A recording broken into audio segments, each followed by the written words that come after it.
Testing, testing.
I will be back. Just 1 second. I'm going to set up desktop.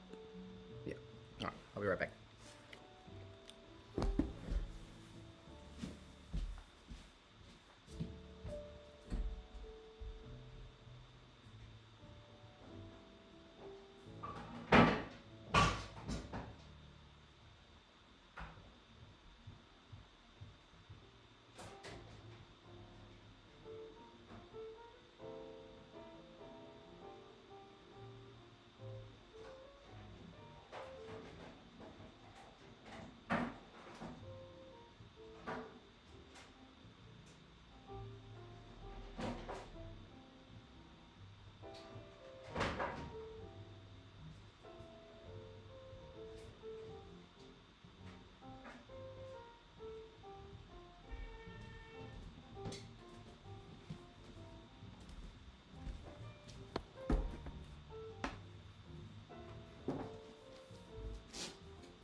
am just getting my the chat organized, which means I need to have a second monitor. So bear with me while I just get that. Then we get started.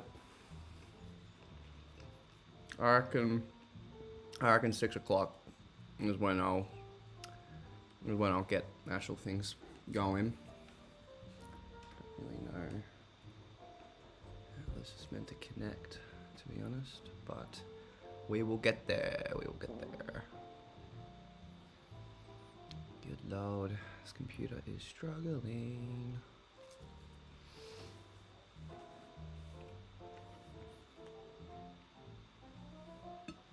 I don't really know what I need to do to get this monitor working.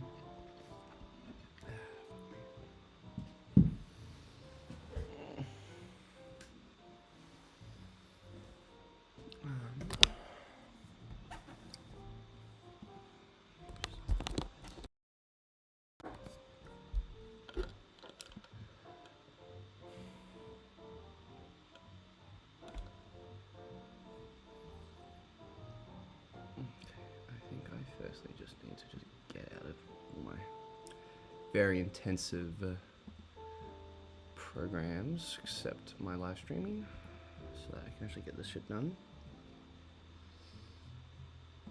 So yeah, I reckon we'll start at 6 o'clock. And then whoever wants to come on will come. Whoever's on the chat though, welcome. Welcome to the first official review and kind of appreciation video for some of the images that I've seen all year, and kind of just giving out a few shout outs to people who I've met along the way, and yeah, just kind of expressing my appreciation for this craft that I've really learnt to find an affinity for this year, and it's been a really good help with my mental health and happiness, as well as just creativity. So hello Tim, how are you doing, brother? And yeah, so I just thought it would be nice to just kind of give a bit of a shout to people who have inspired me, and people who have like been really nice and just been good human beings as well. And so hopefully tonight will be a good little place to just kind of show off what people are doing while I just get this shit sorted. But we'll get started soon, I reckon.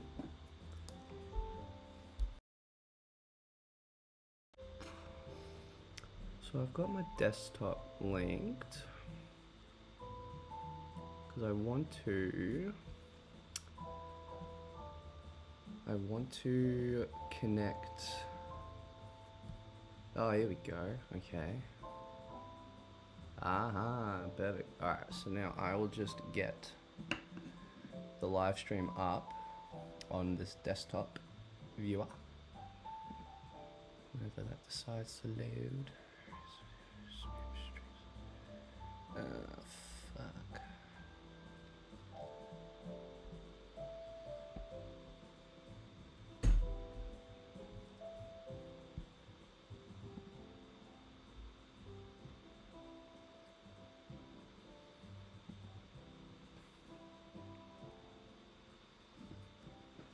Fuck. Oh shit. 43 degrees, Tim. Fuck me. Shit, maybe I should postpone this. What do you think? Depends how many people are actually here right now. Oh my god. Okay.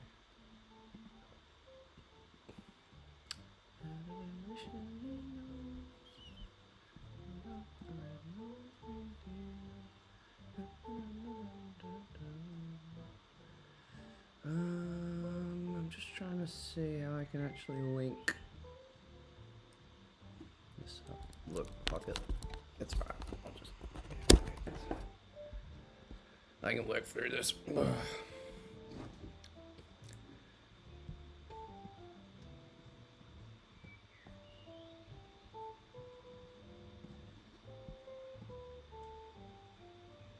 Ah, thank you, Tim. Well, we'll build off numbers, and at the end of the day, I'm just gonna pretend that we've got like I've got 1,000 followers, or let's say, and I'm just gonna be like, you know what? I'm just gonna see how it all goes. So there's no rush at all. But I reckon we could potentially get started soon, just because we got a lot to cover, and I want to make sure that we're gonna be on time. I just want to check to see how the stream looks for the average viewer.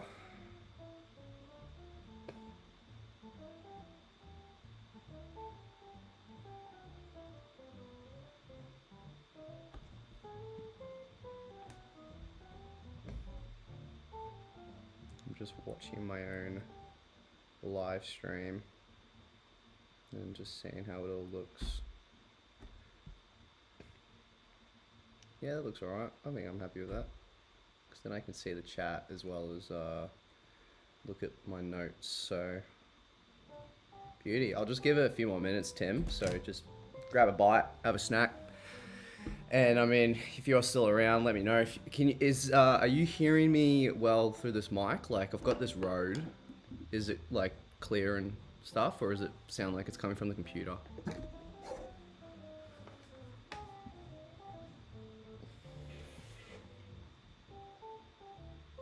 Yeah, that's right. All my books. Currently going through them right now because it's my summertime holidays, and I've spent all year just building up a collection of books that I haven't read yet. So that should be fun. And once I get that sorted, then I'll be able to shoot a lot more, because I've been a bit slack with my shooting. I feel like. Oh, yeah, I think that's just got to do with my connection with the just the audio, or just. But I'm actually might quickly just kind of ease the load off this computer, because I think I've just got a lot of programs up that are Hello, Sarah. How you doing? My pleasure, Sarah. You've been an absolute legend as well. I've only just really seen your work pop off, and yeah, and also congrats on your Ted's Cameras Awards. That's really cool and stuff. I had no idea that was even happening, and so knowing that you got some really good cred, it was just super cool. And you might have a sneaky shout in this list. Just if you keep your eyes open, you might see some of your work, but no spoilers and whatnot. Oh, beauty. I'm just trying to clear some programs to see if I can try and make the video feel a bit smoother.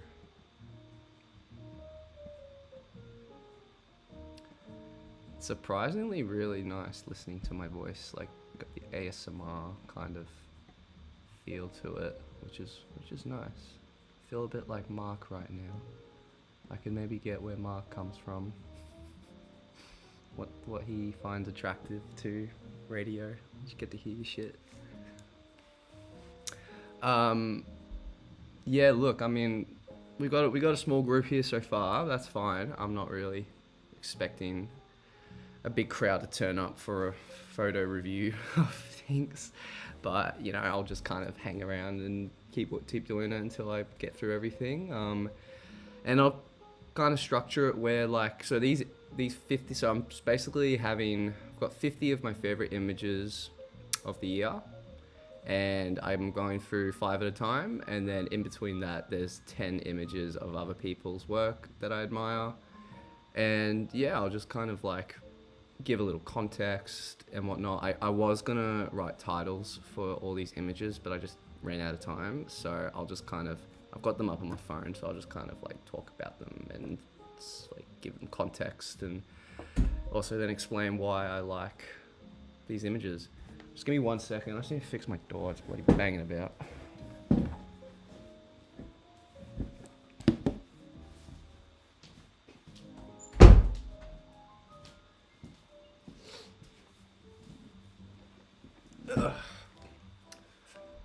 Alrighty, and then and also what I'll do is like throughout next week I'll I'll share the top 50 photos on my story, but I probably won't do them all at once because that'll just be chaos, and I don't want to spam people with stories. So I'll just kind of maybe do like, I don't know, 10 a day or something.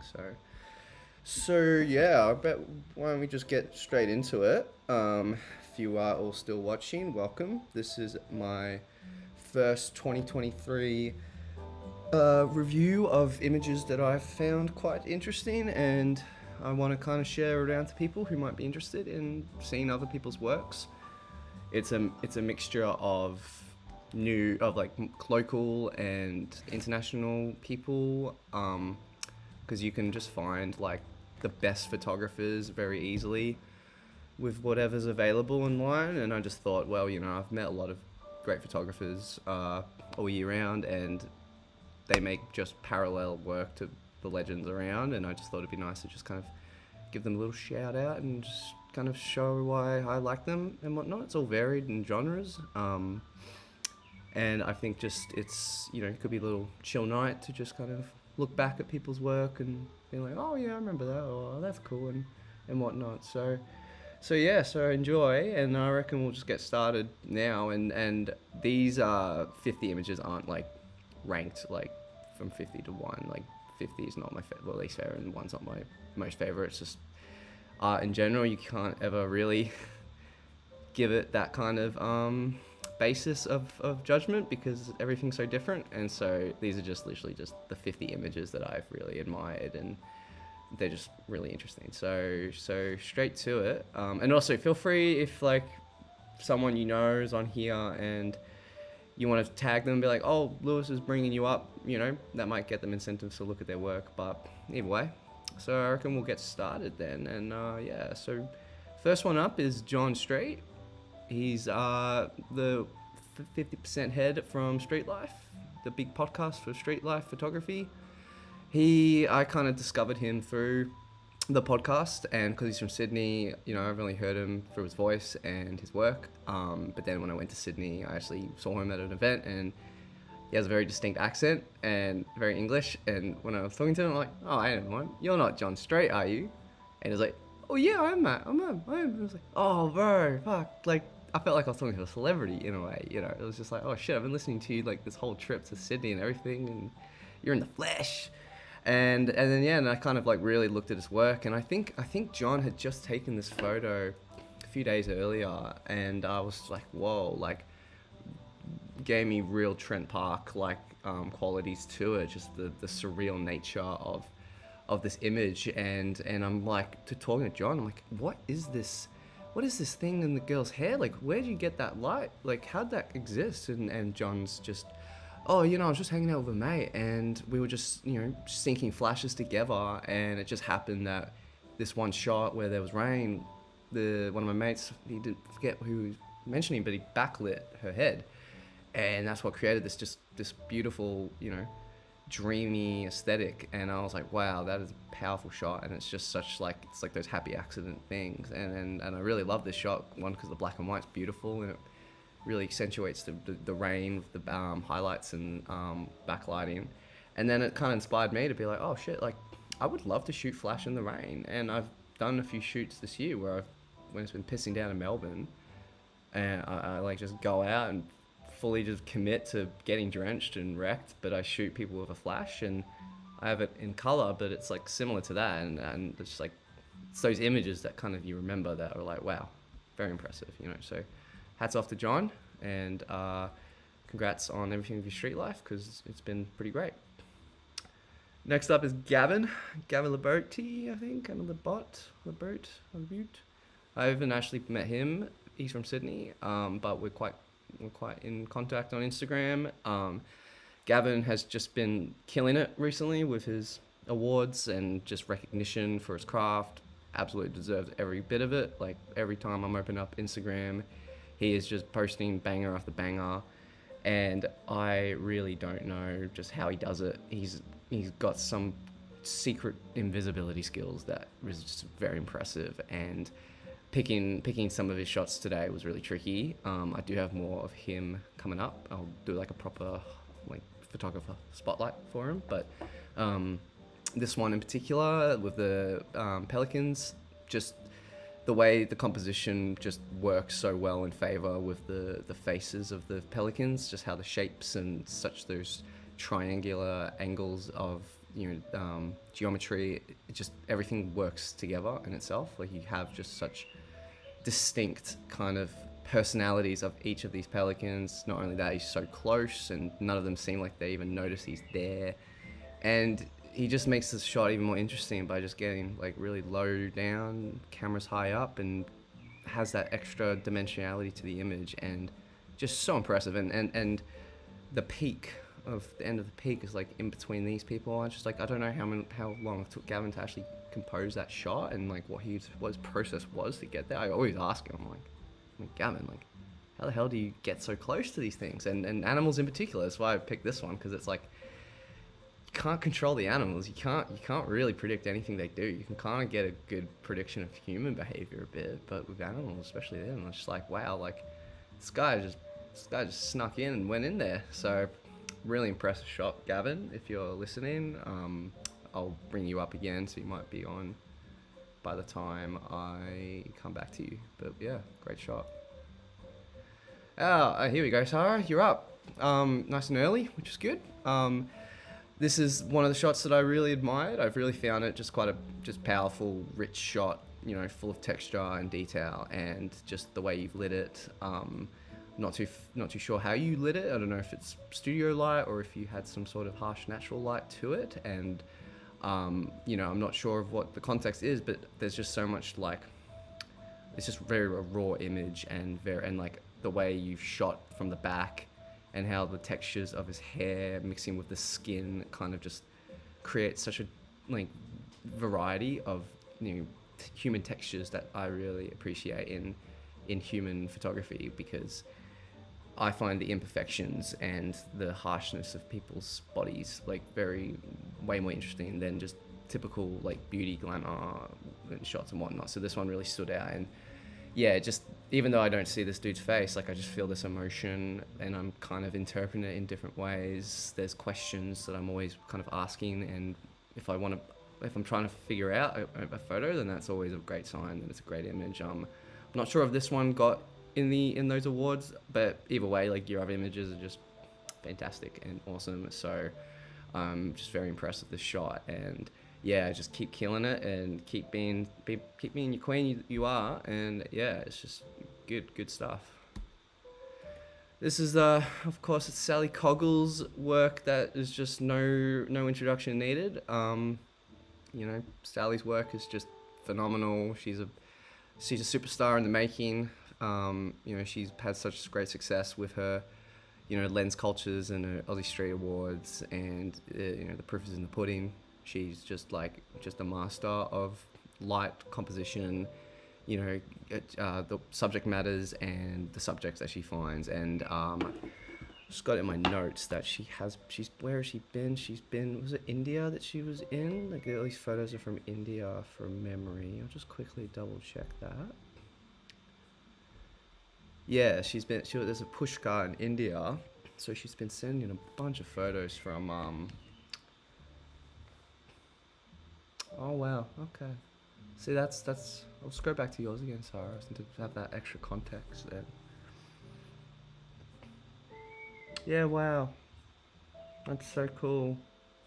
And it's just like, it's so defined to it, but it's just like, I don't know, there's just such richness in the way you shot it, like just really creates this like strength of it, and the hands and all that, like how the lines of the hands kind of line up with the scar in itself, and you can get this emotion. You don't have to show the face, like you can get it just from the posture of the hand and the posture of the hair and stuff. So yeah, super impressive, Sarah. And you know, if you're going to keep this project up, you should definitely continue it, because you know, producing stellar shots. Hello Aiden, good seeing you, mate. Hope you're doing well, bro. Doing well at uni break, enjoying life as we hope. Just you stick around, Aiden, you might be coming up soon, cheeky cheek. So Sally's work, of course, yeah, just impressive as, and this shot, it was like really cool. Just like, and same thing with Gavin's stuff with animals. It's like animals is like a whole different level of impressiveness to get a good shot of them. And not only has Sally got this very funny shot of this, I think it's a horse, might be a cow. I think it's a cow, actually. It's a cow, but either way, it's just such an interesting gum formation, and she just got that. But then not only did she get that, she has such a freaking rich like color palette to boot to the background. Just, I mean, that's kind of why I really want to go to India, because I feel like every street corner is like that. So yeah, but even so, that variety of color, Sally just really picks and chooses just very interesting spots and then combines it with a subject that stands out. Like, you could have a photographer shoot this tent without that subject, but it just wouldn't really have that oomph. But having just such an absurd mouth with an animal mouth there, it's just like, oh, good lord, like, good on you, Sally. So big props to her, and I think I've got her mentioned a few more times as well. Miss you too, mate. Jack Murphy, he used to be part of Film Never Die. I think he's just recently moved on from there, but he's a big film guy. He loves his like medium format, large format. He's a big advocate for that. And I've never really kind of dealt deep into that form, but every time I see Jack's work, it's just super impressive. I believe this shot is from a series called... It's just textures, actually. So he shot this on Portra 400, but just like so pretty in the colors. Like there's so much detail in like the plants and in the sky and in the background and whatnot. And he's added this halation effect, which I don't know if it's in camera or if he's done it through his chemical processing, but it just further accentuates this like magical feeling of like, a rich color. And so Jack's work's super cool, and he has a really great surreal style with his work. Got a very surrealism inspiration from what I see from his work. So he's definitely got a lot of like great visions in his work. Sammy, so now we're on to, so this was our favorite images part. So this is like every 5 images we go to our honorable mentions, or just a highlight. So our first one is Sam Strong. Sam is been doing some really fascinating, great stuff this year. I've only just met him maybe like a few months ago, but just, for those few years seeing him kind of work, like he went to Thailand to do these shoots, and I think he just really elevated his game with these Thailand shots, and ever since he's just like kind of applied that kind of language to his new work. And yeah, the stuff that I got from seeing at Thailand, I think it also just probably comes to like being in a fresh environment, has like variety of things to see and do, and the mind becomes more curious, and curiosity is what gets you a good shot, right? So Sam's stuff, very cool, and just very good choices of how he's composing the frames and how he's like incorporating colors together, because I'm very picky with colors, and when it works really well, and Sam has done a really fantastic job of incorporating all these different colors. Like every part of this frame has something that's relevant to its color palette. There's nothing that sticks out where it's like, I don't know if that needs to be there. So this one in particular with the soldiers, just, I don't know, it's just pleasing to look at, that's kind of what an image should do, right? But yeah, props to Sam, and Sam's doing really well for himself, and he's still just wanting to improve on his craft, and each image I see from him, it's just getting better and better. So hats off to Sammy. Alex Zuko. So Alex is a photojournalist that I met maybe a few months ago on protest, and they are really impressive with getting very intense, high octane shots, and they do like put themselves out in danger to get the shots that they need. And this shot came from an event that happened maybe it happened in August. From my notes, it was a anti-LGBT plus rally and the counter rallies, and basically violence kind of came about and police get involved, and it was a kind of a vicious little day. I wasn't there. I wasn't really doing protest at the time, but from what I saw in my notes, it was basically the Department of Education building by the QAnon adjacent One Australia Party war against where against Wear It Purple Day, which encourages people to wear purple clothing in support of LGBT plus youth. And they were interrupted by counter demonstrators who played music and dance and booed for their event. So you have very passionate sides, and I think just seeing Alex's work a lot of the time does kind of inspire me to just, or motivate me to just make sure to, like, you know, there's no, you can't get the images of real reality if you don't put yourself out there and get in the middle of something intense like that. And I believe Alex did get their eyes sprayed out. And look, I feel bad for this. I think it is someone who's getting sprayed that's a protester, but it kind of looks like it's someone just on the tram, which is why I picked this one, because I'm kind of always just like, is that person who got sprayed just a poor person stuck in the middle of this, or is it just like the way it's shot makes it kind of look like it's not a protester? But either way, it's a dramatic shot, and I quite like it, and it shows like, oh crap, like you're in a bit of trouble now. Alex Koffel, he does a lot of environmental like editorial work. He's kind of stopped doing that, doing more documentarian work. So these two shots aren't really kind of what he does, but I found these ones interesting just because with any good shot that I like, I am always just like, oh, what's going on here? Like, how did he do that? And it took me a while to realize, oh, he's taking photos like up escalators, and the one on the left in particular, just like, oh shit, yeah, right. So he's like kind of going up, but it's like, it's so, like the horizon is so even, but then the staircases are like so angled, and his body is so like tilted, and it's just like, what is happening here? Is this just like a really narrow escalator, or is it just like some dude running really fast? It asks me questions. That's what I want. I don't want to have an answer given to me. I want me to kind of figure it out myself. And then also, of course, they're like the lines on the opposite side of the building that are like in opposition with his head as well. It's like a geometrically really great shot. So I was just like, yeah, that'd be in there. This is Rianne's work. Aiden, I don't know if you're still here, brother, but Rianne's getting a shout.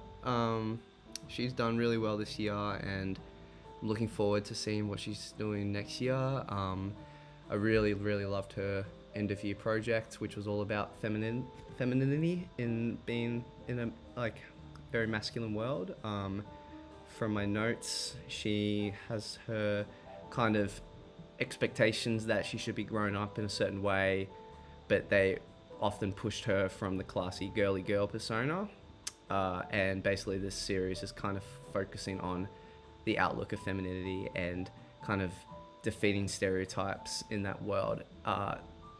This image is not really like the one to represent the project, because she shot her like more natural feminine stuff in a more natural way, and this one is like the commercialized expectations of what you should expect in the beauty world. But I really like this image though, because it's just like, it is very well shot and very well lit, and Ree's done such a great job shooting it in such a simple way. Like, she didn't use any big studio lights or anything, and you know, I could go walking down the street and see this out in the advertising world.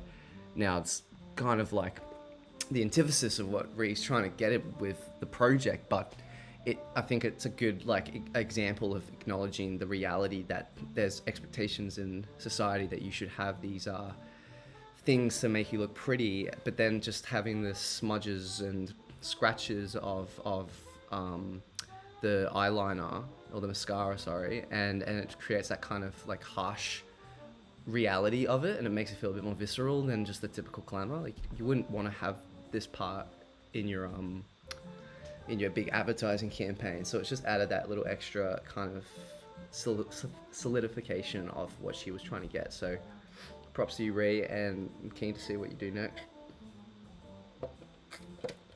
This is Tom.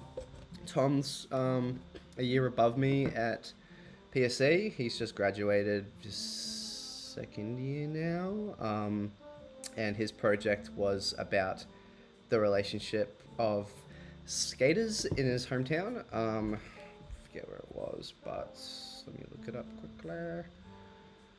I really like had to bum rush my notes today because I only had so much time to get the shit done.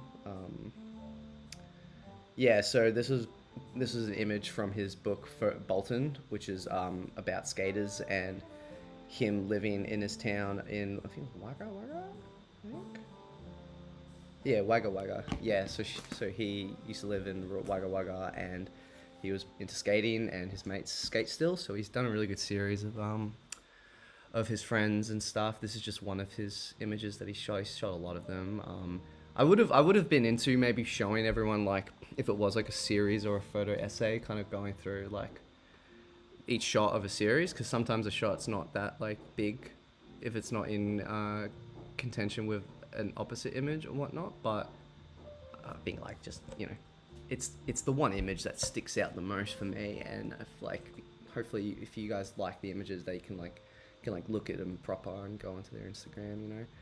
I need assistance if I need to do all that. It's a lot of work to build just a little single image. Another one from Jack.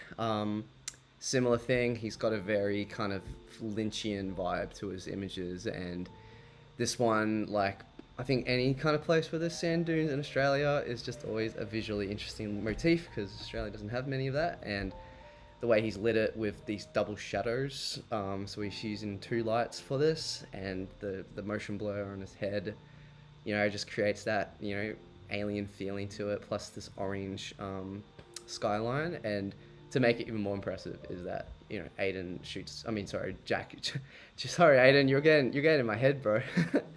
The thing with Jack is that he shoots with film, and so I'm assuming pretty much everything here is in camera, which is just like, fuck, like, that's pretty cool, so just that element of, working in that kind of place where you've got to be so precise and deliberate, and then to do something like experimental like this with this kind of coloring is just super cool.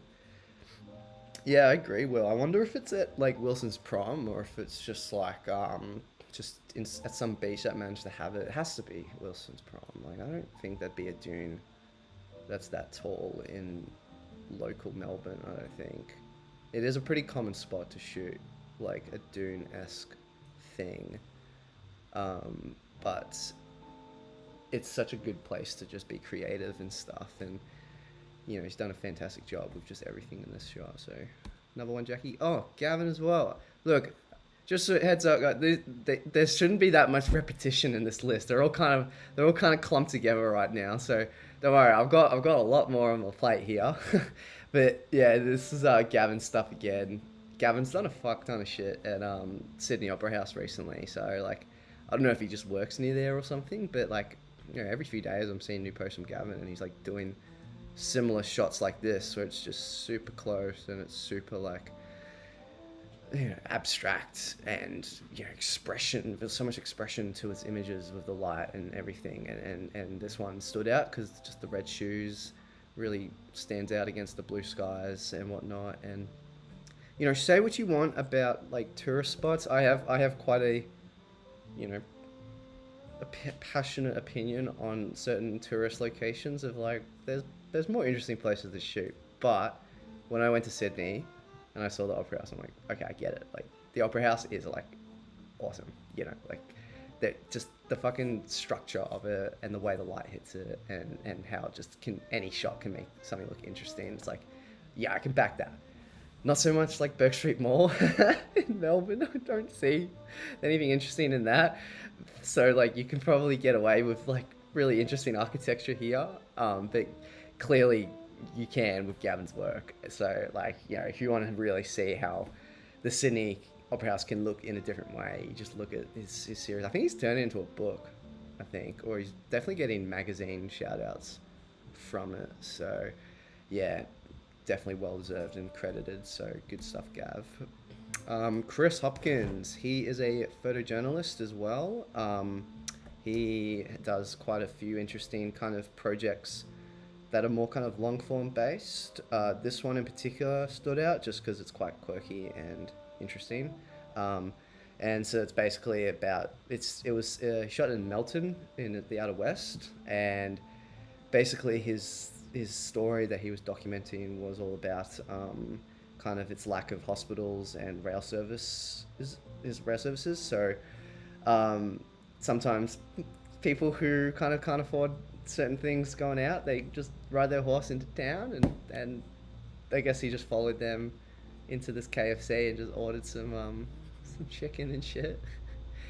And I just also really like that there's like this, like, I think it's like a love heart on that oh, on the ceiling there. You know, this just feels like this just reminds me of just like a really classical, like, early 2000 early 1900s, like, American paintings and stuff. Like, obviously the horses iconography is like there, but it's just got such this like calm, you know, like, respect for the wilderness. But then it's like such a weird thing because it's at a fast food joint, and there's just like nothing that defines like the urban, the rural landscapes. But I just think like it just refines historically like our time in the moment and whatnot, and just the colors and how the lines line up and stuff. Yeah, so really impressive. And also the shadow of the horse is really cool. Be great to just do a shoot where I can just follow people like that and just get those kind of shots, you know. This is Harry Propaz. He's also finished his second year at uni at PSC, and he's just finished his book about, I don't quite remember exactly what the project was about, but it was about kind of, the series called Eyes Are Mosaics. So he's shooting in kind of an abstract surrealist way, where there's like lots of like interesting symbols and poetry. I do remember his book had poetry in it, so he's definitely going in that kind of route where it's much more kind of metaphysical than literal. As you see with this image, it's definitely not something that most people could like really interpret that clearly, but I find it really interesting. Just, it's those things as before, like, it's just like what's going on, and how did he get this, and I'd love to discover more. But then also I'm kind of like, I feel the emotion more in this one than other stuff, because I'm not so much thinking about the technicals, I'm just thinking about how this makes me feel. And there is just this feeling of kind of like melancholy to this image. Like, it's got such an interesting blend of like calm, kind of, yeah, sedation of melancholy, but then this kind of rapid sense of anxiety through the streaks of the lines that kind of like just go zigzagging and stuff. So I'm looking at this and I'm just kind of feeling this kind of like dread of ooh, like, what's going on, you know. Ooh. Oh shit, I forgot to record this. Whoops.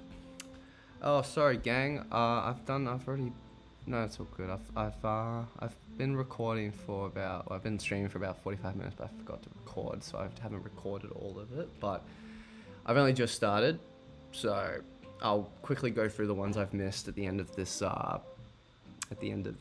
live stream, just so that everyone can get their shout out. But yeah, I'm just onto Harry's work. And just Harry, I was mentioning in the recording that in the stream that I find this one really interesting because there's just this really interesting blend of like this calm, melancholy feeling to it. It feels very just like remote and, you know, sedating, but then with your lines, it feels like it's very anxious, and I'm getting like, it's quite intense. Like, it feels like your mind is like rapidly thinking. So I'm in this like spot of like, oh, I don't know what I'm supposed to feel, but I feel this kind of unevenness, and it's like, but it's still beautiful and calm, but I'm just like, oh, I don't know how I feel. I'm feeling a bit agitated and stuff, but really impressive, and I'm really like into just how you use your colors and the stripes, so keep that up. Oh, first up, got Nathan CCP. I don't know if he's watching right now, because he's been up my bum all week about wanting to know where he's at the moment. Now, if Nate is watching, don't freak out. You're an honorable mention right now, but there might be something. But Nathan is a really great person that I've met recently. He's basically like a pseudo mentor for me right now. He's really got me into the world of photojournalism, and he's really been very helpful and kind in offering resources and tips about how to get about working in this field. And, you know, he's a good laugh, and, you know, he's got some very friggin' interesting stories to tell from his life working as a photojournalist. So it would only be natural that, you know, I'd be wanting to shout him out in general. He produces fucking excellent images as is anyway, but either way, it's just like him as a person has just been like really great, and I'm really happy that I've met him at this time where I've been more interested in doing photojournalism. So this one I picked, it was from memory when I looked it up.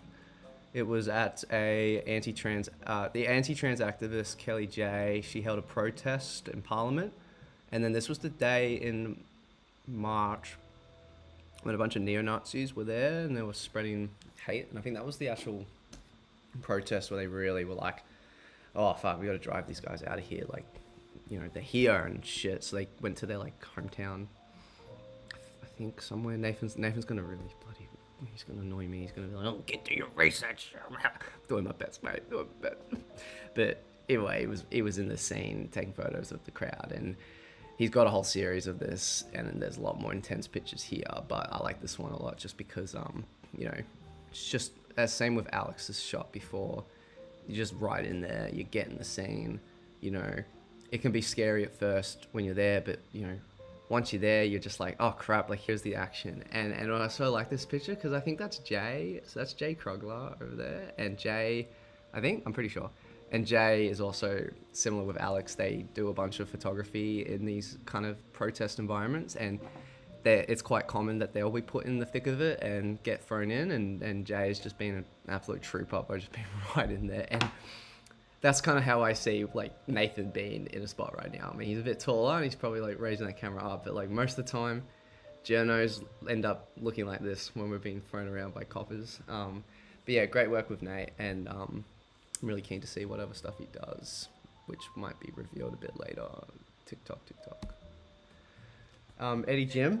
I think Eddie Jim's from Brisbane, from memory. He's a photojournalist, and this one like almost makes me cry. Like, it's so powerful, and just everything about it, like just his arms and her hands holding him and stuff. And it's basically about, you know, Rob Gould. He was ill with kidney failure, and he was dying. It was sad as fuck. And basically his wife just immediately offered up her kidney, even though they weren't, like, their kidneys didn't match because of their antibodies and stuff. So basically they a hospital group, they obtained a drug, and they were able to kind of give it to him where he can get better.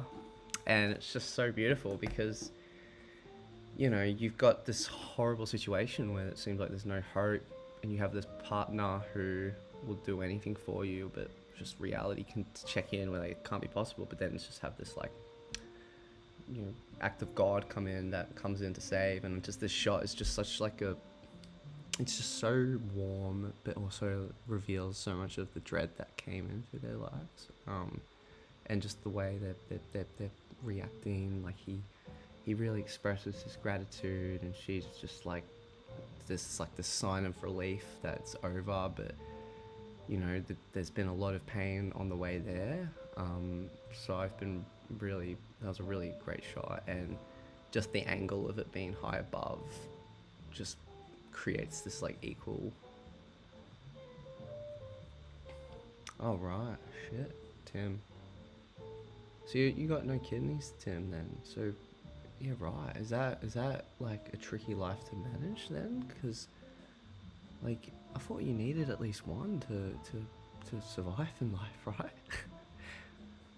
But yeah, even so, like, just seeing that there's this person in his life that is going to be able to live with him for a bit longer, it's just very powerful, and I really love it. And Eddie Jim, super cool photographer. I haven't met him yet, but yeah, his images just stand out. Awesome stuff. Noxie Birdie. Bro, Noxie, the king of black and white, I reckon. He's pretty up there, to be honest. He's a bloody interesting photographer, like with his work. Like, it's so cool. Freaking love it. he just like blows me away every time. Yeah. Yeah, well, it's like you've done a really great thing there, though, Tim. Like, hopefully, what you've done has made someone's life a lot easier as well. And you know, it's just being good to people is just kind of always going to make your life better anyway. And you know, just having that kind of sensibility to help a person out is just always just way more amended in the long run than it is to someone who doesn't want to offer a hand in that way. But good on you, Tim. And you know, you seem like you're doing really well as well. So you've got great energy, and you know, I'm proud of that. So well done.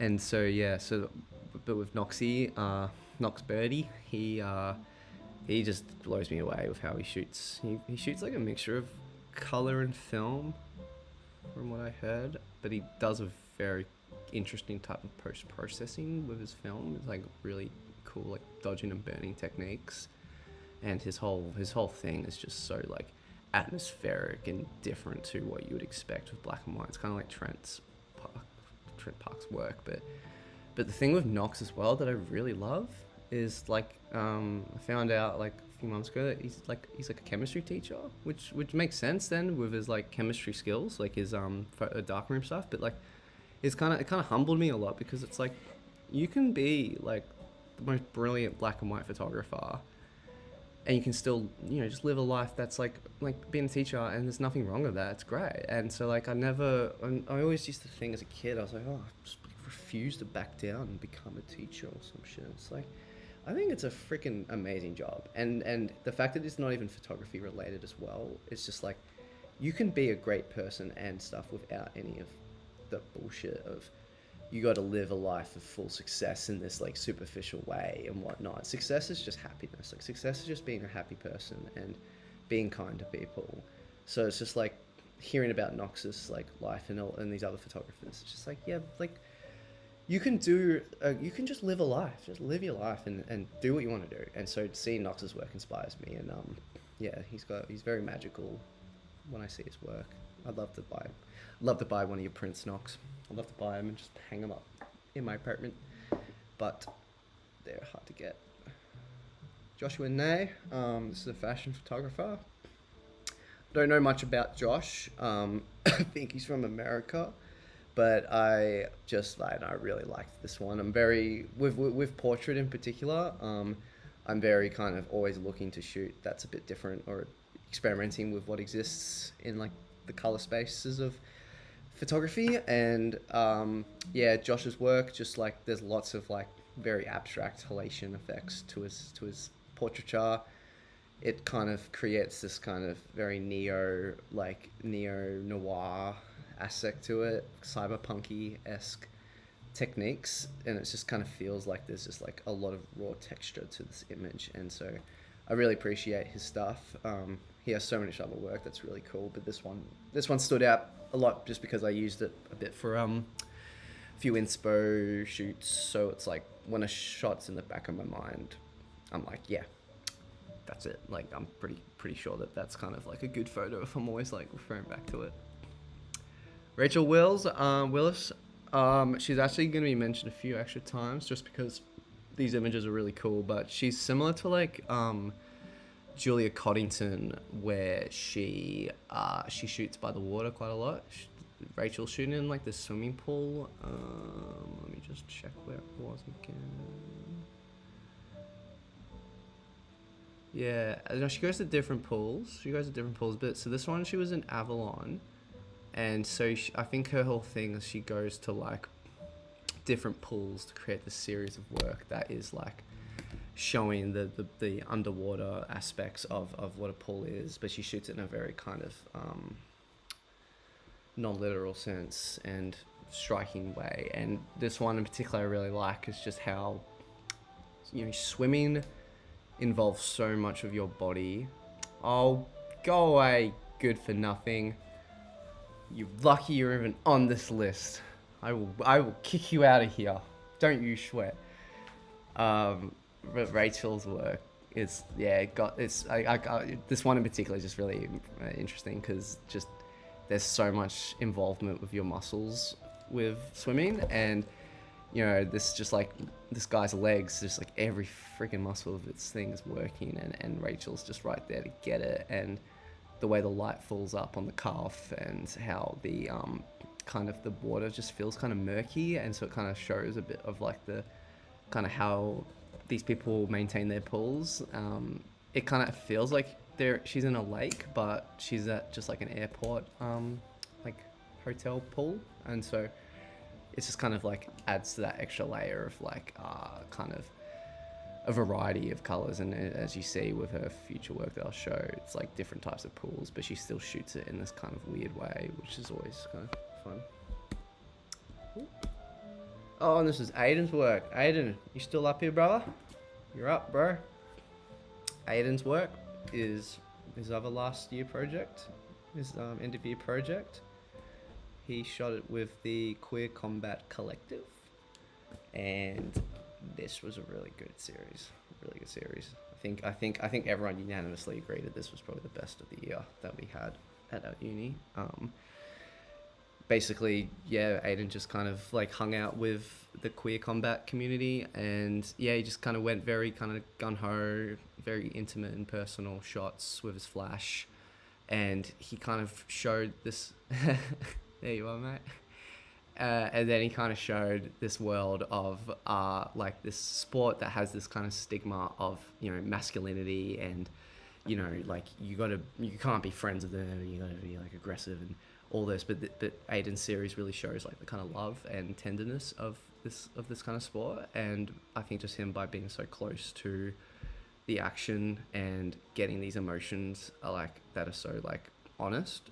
It really blew me away, and there's other shots in his series that are really good as well, but this one stood out the most, and it reminds me of a shot from one of Nan Golding's photos, the Ballad of Sexual Dependency shots. There's one of the photos where they are kind of like lying next to each other, and I'm just like, the thing that like the angles and the lighting is like great, but it is just the look of these two. Like there just seems to have this like tenderness to it, but there's like emotion, and you know, in reality, it probably wasn't like anything really deep, but I think with Aiden's kind of approach and maybe like the internal subconscious like kind of mindset of these athletes, kind of feel like this is what it kind of represents as, and I think Aiden's just done a really great job of showing it off. So you know, props to you, Aiden, and you know, you should keep shooting with them, I reckon.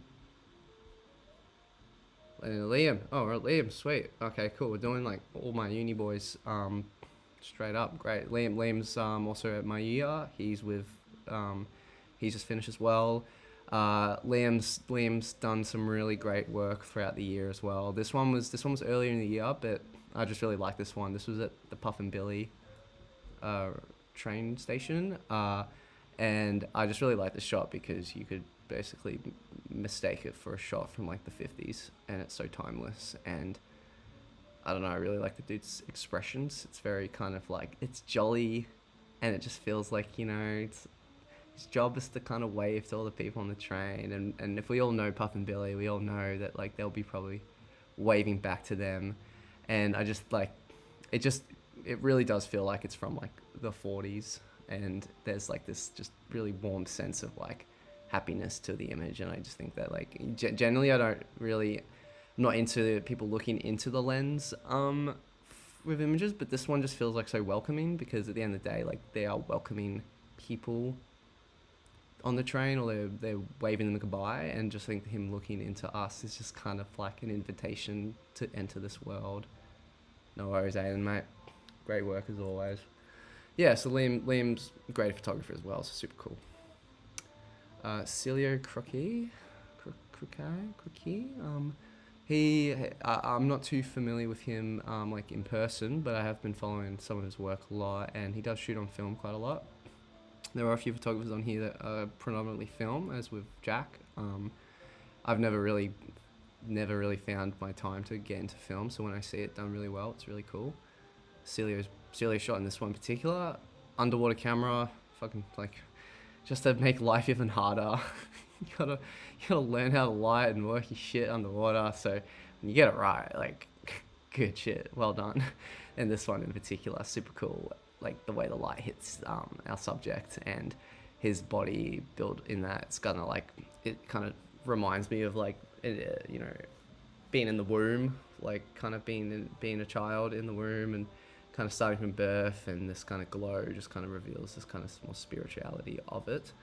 And it's also really interesting because, I mean, maybe I don't really know what it really looks like to dive bomb underwater, but I would always just associate a dive bomb to be like, be a lot more bubbles like coming down onto him, like be much more of an aggressive thing. So the fact that like he's either just like asked his subject to just get into that cradle position, or if he actually did do a dive bomb, it still just has this kind of calmness to it, because it is just this, it doesn't look like he's just jumped. So it probably was him being asked to cradle, but by doing that, it's just made the image feel a lot more like still, and in a good way, like still, like as in like calm in a good way, and just feels like, makes me kind of feel like I want to be there and just kind of be where he is, where he's at. He seems very relaxed and whatnot. Don't be in there for too long though. You don't want to be underwater for that amount of time.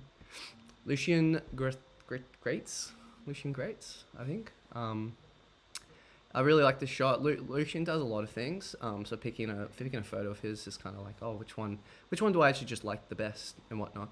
And this one's really cool just because he's using this very intense fisheye, which you don't see much in portraiture work.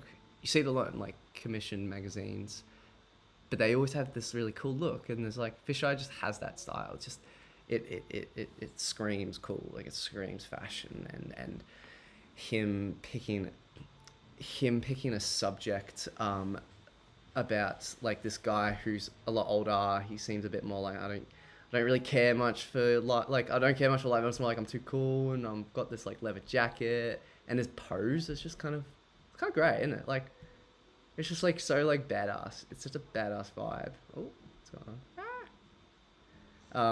And just the way he's composed the shot, nice low angle with the fisheye, really works for me. And I think that this kind of works for a great like portrait piece of like a character study. Like if he was like documenting this dude, this would be like a great introductory picture to show like his vibe, you know.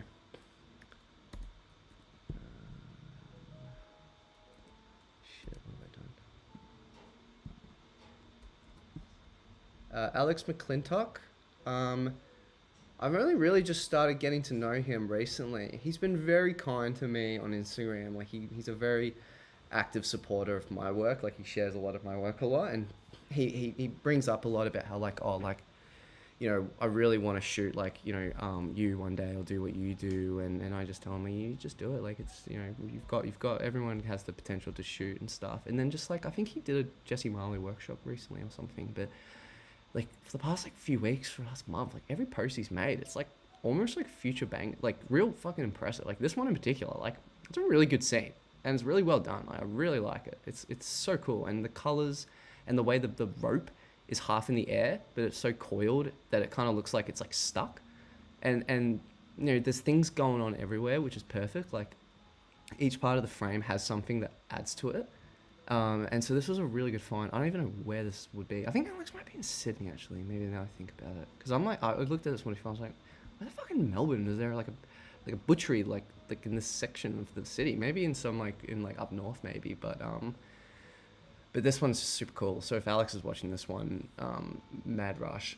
Just so you know, also update everyone, I am recording this, so I can always just you can always just watch the video in your own time. I heard everyone's at the beach in Sydney right now. Brendan Thorne, sorry, fashion photographer. This shoot was done for Shanoa Joy. So these are coastal walks. So they're just like, yeah, models just walking down during the Shona Joy Lelong de Lacotte collection launch runway. It's another great utilization of the harbour and the opera house. He's got a whole collection of them. I just like this one the most because of the red. I mean, I'm a bit of a sucker for the red and blue, as we saw in Gavin's preview. Gavin's probably over there as well. I've got two shots in one there. He's probably just chilling right on these staircases, just like getting a red shoe shot and shit. But But I think I like this one the most because like the way her back is arched is like in line with the arches of the opera house and it just creates that drama. So as said, you know, you can make anything in the Sydney Opera House look good. And even though it's opera house, like I would never think it's boring. I mean, freaking Sam Ferris shoots there all the time still and it's like always amazing. Lucinda Goodwin, she is a good friend of mine. She's a music photographer. She is just a fucking queen and she makes such great images with her music not music background, but her music photography background, and she is a very busy bee. She works like a fucking bullet, and so like she's always making quality work. This one, like, it's pretty epic, man, you know? Mate, get out of there. Who is this guy? Get him out of here. Good lord. Oh, but if you're gonna go off about the red on the camera, you go off about red digital cinema camera, mate. Get that out there. With Lucinda's work though, she is just very impressive, and this one's just awesome. You know, like fucking hell, like that guy's jumped high. Like that'd be so intense with your guitar. Like, what if you like miss your step and you just like impale yourself with the guitar? And then this guy is like, is he like jumping into the crowd? Like, what's he doing? And it's just like, what? Like, there's just so much drama to it. I don't know. I really dig it. It was a cool shot, and it's like kind of shooting. It's like kind of shot I'd love to get if I was like ever at a concert. So, slay. Cronus. It's a hard one to pronounce there, but this one is just great. It's just very dramatic and funny, and I wouldn't want to know how many times they would have had to do to shoot that, because like, it looks like if he fucked that up, it would really hurt him and whatnot. It was for the coastal rowing championships. It's just a good shot, you know. It's just like getting that is like would be so hard, because not only you got to frame that button. Oh, red button. You got to frame the red button as well as him, as well as getting like there's the shot right where he's like just in time for it.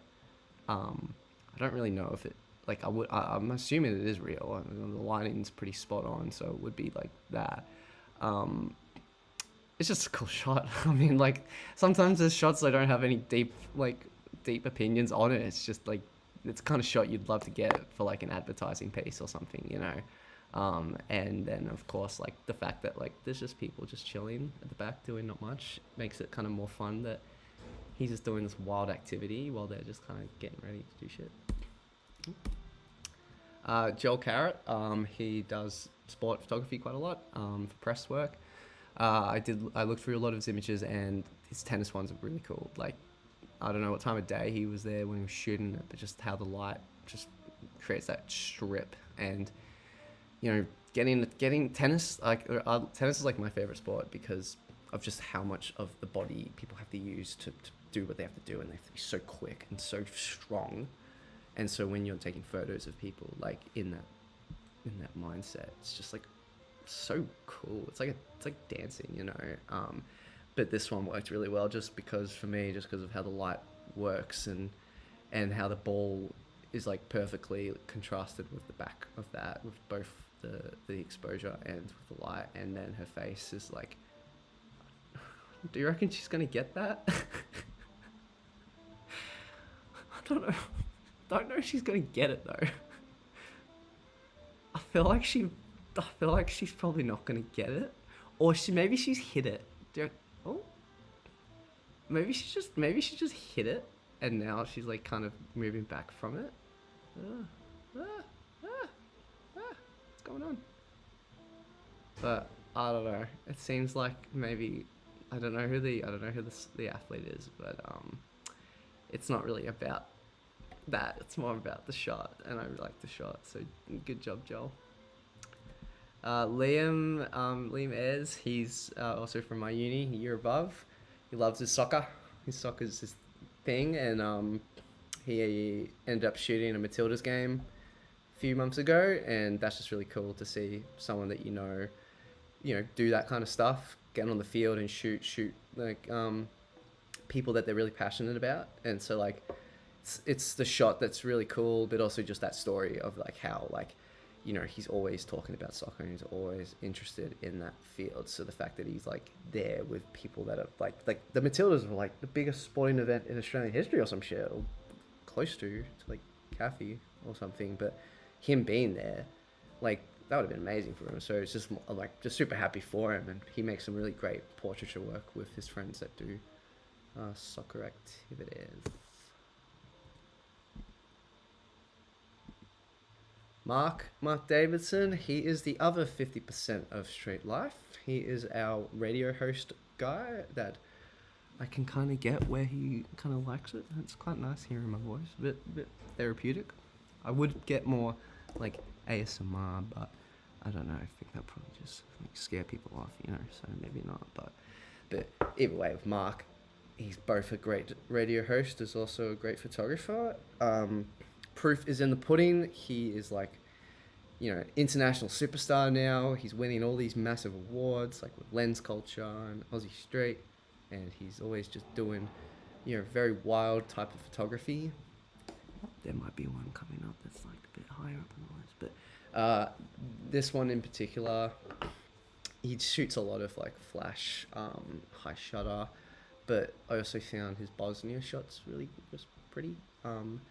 He's got a really nice affinity for like the people in his scenes, and it seems like from his images that he actually like spent a decent amount of time like getting to know them and interacting with them just to make them feel comfortable with him in the space. I'm not too sure. I haven't really spoke to him much about what it was about and like the context of these Bosnia shots, but even so, like, you don't have to know the context of every image. You know, a good image should just stand out from the get-go. You shouldn't have to really rely on context to appreciate it, unless it's like really abstract or something that's just like, what am I looking at? But then if someone tells you what you're looking at, like Joel Stanford's photos, where it's just like a photo of like a forest, and you're like, yeah, right, it's just a forest. But then you realize it was a forest of like where like, you know, a brutal murder happened, and it's like 20 years later, and you're like, oh, okay, I'm looking at this a bit differently now. So that is quite a good image. So yeah, context does matter, but I think like the bare minimum should be, it should just like kind of look good and interesting from the get-go, and Mark's just like always doing that. So good shout out to him. All right, we're back to our top 50. We're up to number 40, and we've been working for an hour now. I reckon I've got it in me to do a few more until I take a quick break. It's going good though. How's everyone else going? How many people? How's our group chat going?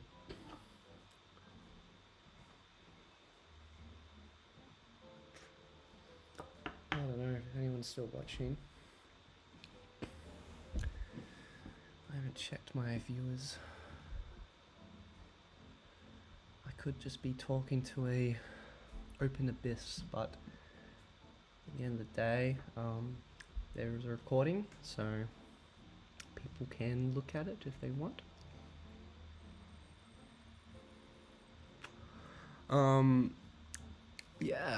But people who are on here, thank you for watching and stuff and coming to see people's work. It's good to see good photos out there in the world, and with the world of Instagram, it's you know, gets overflooded. Oh, hello Tim, good to see you still. Oops, I'm on the wrong phone. It's good to just see other people's work when there's so much out there. Like, I always kind of keep a tab on the work that I admire, because you don't want to just like forget them, you know. And so like, you know, when you're posting, I hope when people post, it's so people would remember it and think of it. And when photos do stand out, it's good to just acknowledge them and just say, oh, like, yeah, this is worth a shot. So we're moving on to Ray Rye. Now, I kind of stuffed this up a bit because when I did my research on the context of these images, I realized that this shot is from the 80s, but I'm not saying that all photos have to be from 2023. It's the photos that I saw from 2023. But if I applied that, then like it'd be like fucking all the classics and shit. And I'm just like, I can't do that. Got to show the contemporaries, you know. Got to show what's new, you know. You get the famous guys, and then everyone knows them, and it's just like, yeah, well, this isn't a very exciting list, you know. What's the excitement in that? But Ragu shoots so much though, so it's like I'm sure like he probably just like found this like a few months ago, and now he posted it or some shit, and so like this one's great, you know. He is a king at like matching like people with backgrounds and whatnot. Like I think it was Ragu, or it might be Vinit, but not for who I mentioned soon, that he like blends like dogs, like their tails with like bus stops and street signs and everything, and he just has such a great eye for that. And same with Ragu, like the Indian kind of culture of photography is just so cool. Like they have really good sensibilities to how they compose subjects and backgrounds together, and this one's no different. Like just the sheer luck of getting these two guys in their underwears, and then these two guys painted Yanao, getting these two guys wearing the same undies and then they're opposite each other. Like I'm not sure if it was intentional, if they kind of like they admire these two wrestlers that are there, but either way, Ragu was there, he got the shot, and he's got this beautiful scene that you know, has this really fun sense of, you know, warmth to it and camaraderie, and I love it. And you know, Ragu's always a freaking master at that stuff, but I definitely would still look at his new stuff for sure. This is Ollie. This is one of Nathan's close mates, and also Ollie's a teacher at PSC. He's a IT lad, but he's also a very good photographer. He's been posting a lot recently, which has been great because I've been getting to really see his work. Before I didn't really get to see what he was making because I kind of just knew him as just the teacher in photography, and he gives me great tips and tricks of the trade, but I hadn't really seen much of his work, but now I have, and it's just very, very good. Like it's very raw and honest work, and this one is like, it's a bit different from what he usually posts, which is like skateboarders and kind of more kind of underground images, but this one is just like a very gorgeous landscape of these trees that are shot in the snow. I'm sure Nathan can keep me up with where he actually was to shoot this, but overdose.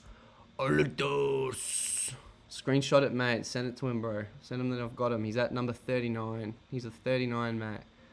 But this one's great. Like, just so cool. And it's just so, it's like so eerie and so whimsical to it, with how the light kind of glosses over the tips of those tree trunks. And it has that, it just makes you feel cold. It's a cold shot, you know. And yeah, it's just like, all it takes is just to look up sometimes, and you have just like this completely different world in photography, and these just feel like alien hands that are all just like reaching out into the center of the frame. And he picked a really good spot to shoot the scene, and so like this really stood out to me, and I was really impressed by it. And this is the kind of photo I would definitely want to get like printed and like hung up in my house or something, just because of the kind of mood that it evokes and whatnot. So I really do like this one.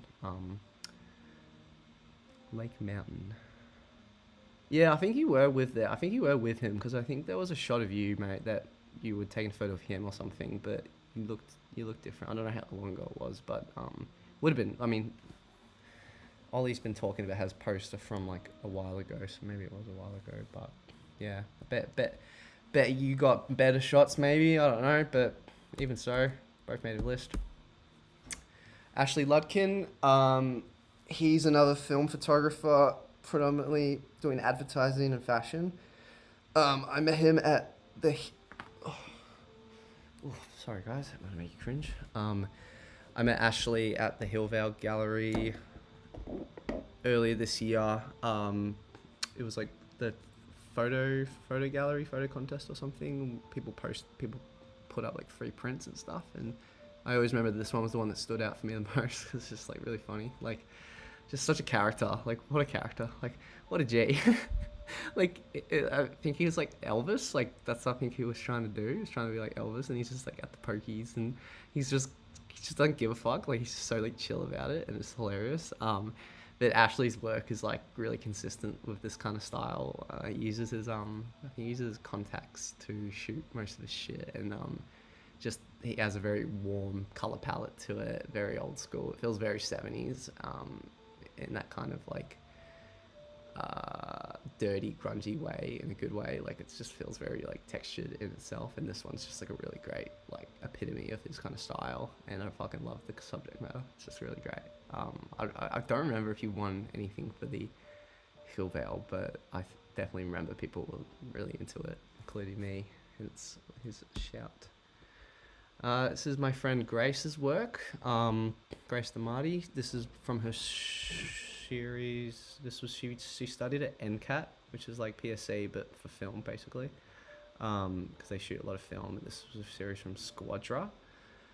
Fucking sick shot. She basically bought like 10 liters worth of lube, and she just dosed it on her model and just made it like so like rough and hard and grimy, and she's created these really interesting shapes with the tail of the hair, and with the black and white it's just like it's so shiny, and it's just so like there's so much contrast to it, and it's just like really impressive and really good because she put it up at CCP the summer salon a few weeks ago, and she actually won a prize there for it, so very well deserved for sure. Like so cool, you know. And it's always the dodgy frugal shit that you do in photography that ends it up looking really good. Like, you know, if you tell someone that you bought 10 liters worth of lube, you could kind of like out of context feel like, what the fuck? But then because of the intent and the end product, it's like it all kind of makes it worthy in the end, you know. So it's very interesting.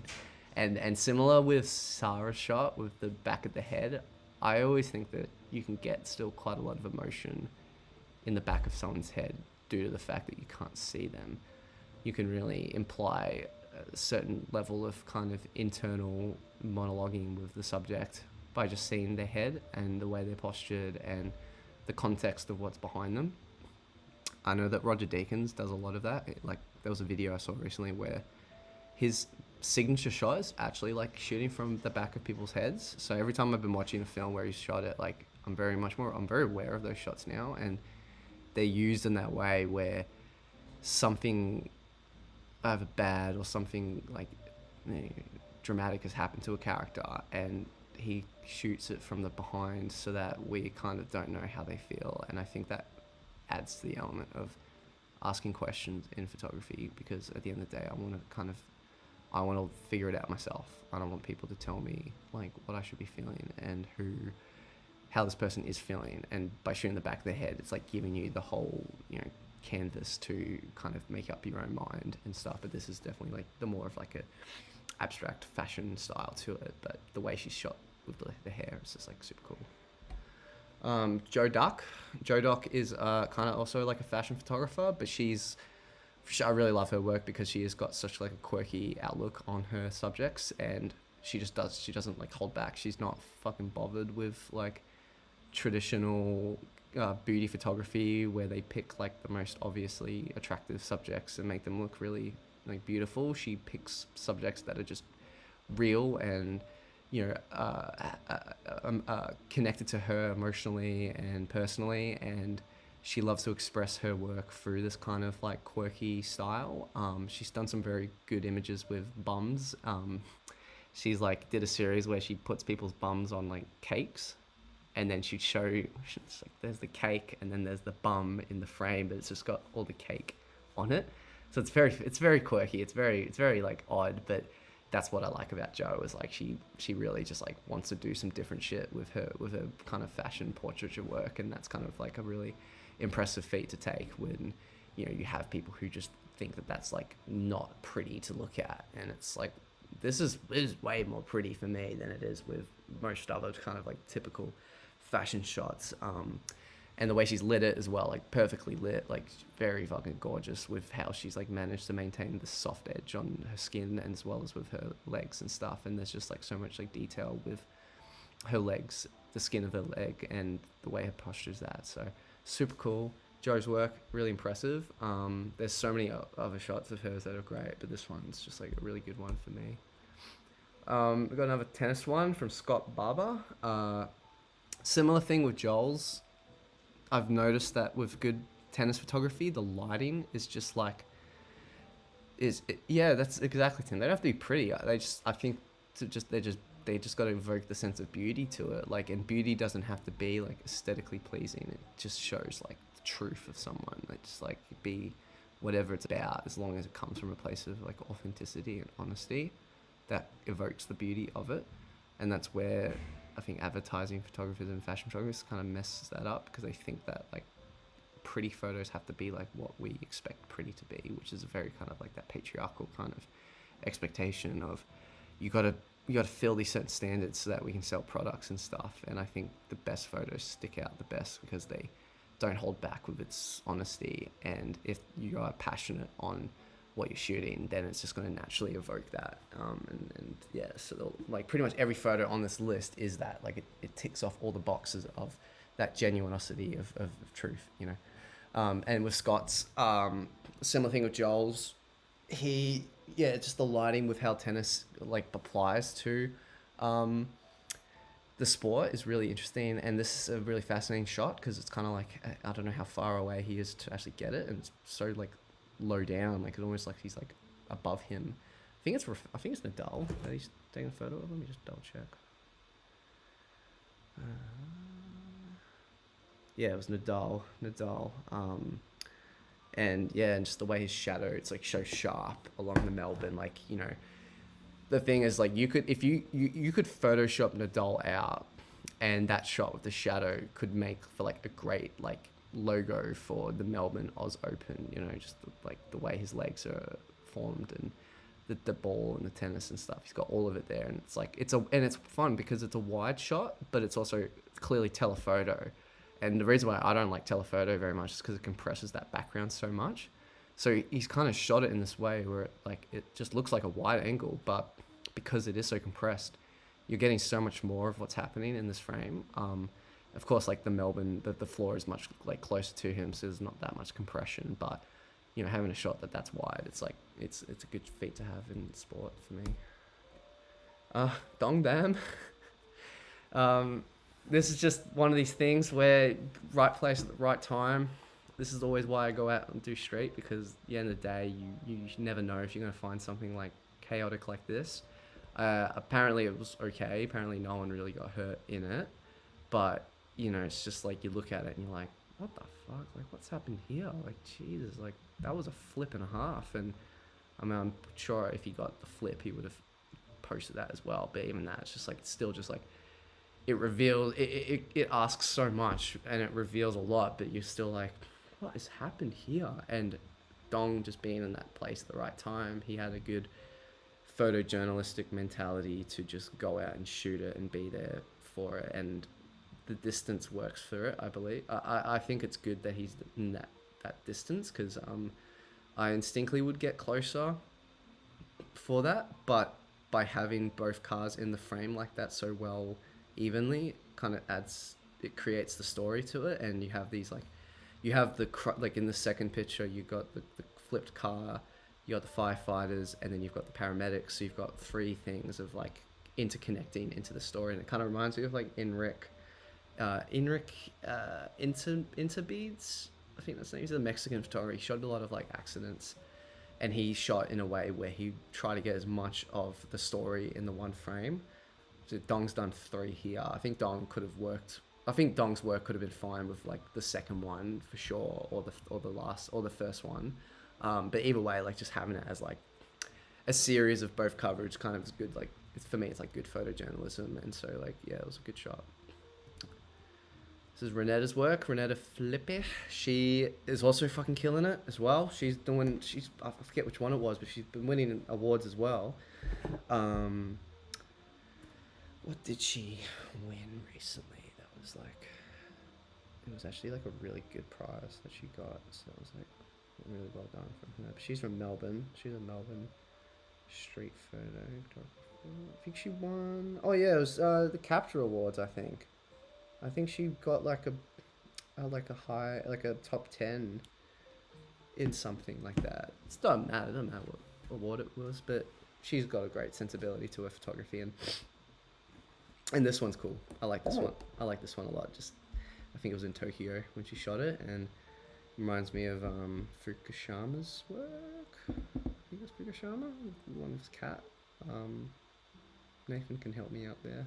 I think it's Fukushima, and I mean, I don't know the context. It definitely is a pet of this dude, and like God, like what a weird spot to have your cat like placed on the shoulders of someone, you know. But it was a good find. It was a good use of the slow shutter, and so like I was like, I always appreciate people taking shots of something that's a bit more out of the ordinary. Matt O'Donnell, this guy from uni as well. He's doing a master's degree. He is doing a very, very interesting series relating to his family. Very intimate and personal kind of work.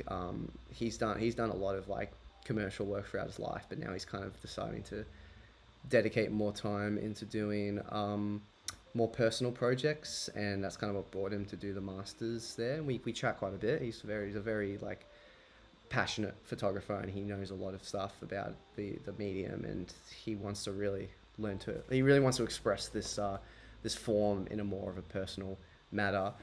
This image isn't quite the series that he's doing right now. It was during COVID, from what I believe, and it gives me a lot of Todd Hito vibes, where he's shooting from outside the house and getting what's in the windows, and similar with Todd's work. You kind of interpret a family life just by looking at the windows of the lights on, and you kind of just wonder like what's going on behind these doors. And the reason why I like this one a lot is that it just evokes a lot of like kind of mood to it, and because it was COVID, it adds that extra element of dread to it, because we all lived at home, we all stayed there, and so most people don't really know what, like, because we're so insulated with our families. Like some people just live the life with a really like tough family, or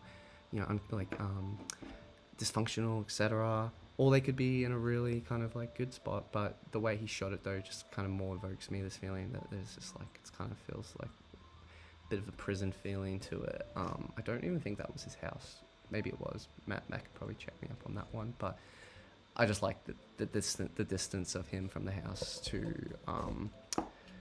to the subject is quite good, and I like that the